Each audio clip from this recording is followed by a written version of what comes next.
how to get your dog to enjoy trips in the car.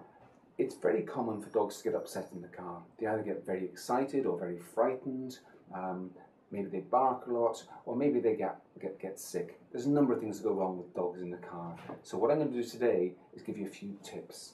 Now, because there's a variety of causes of dogs getting upset in the car, whether they're frightened or excited or feeling sick, I think one of the really important things you need to do is to actually try to understand what it is that's upsetting them, and you can then deal with things more specifically.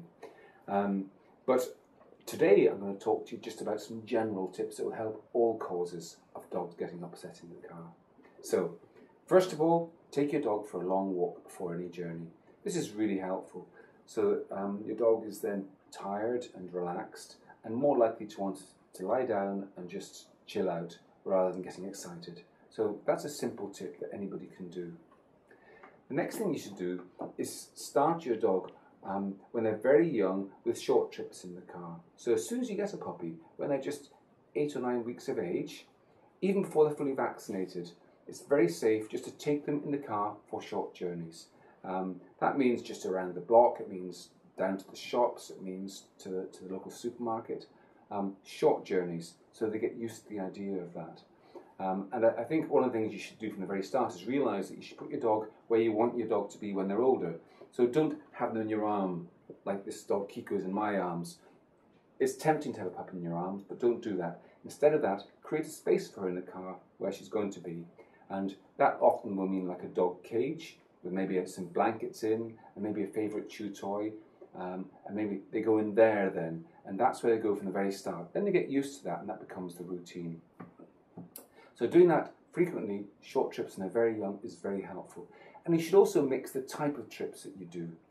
If your dog only goes into the car for things that they find a bit stressful, perhaps they're going to the vet, perhaps going to the groomer or boarding kennels, then they're always going to feel a little bit anxious because they think that stressful event's going to happen to them when they get to the other end. Or even if they just always go in the car to go for walks, then they might get excited because there's a walk at the other end every time. So you should try and mix it up so they don't know what to expect, and that way they're more likely to be easy travellers.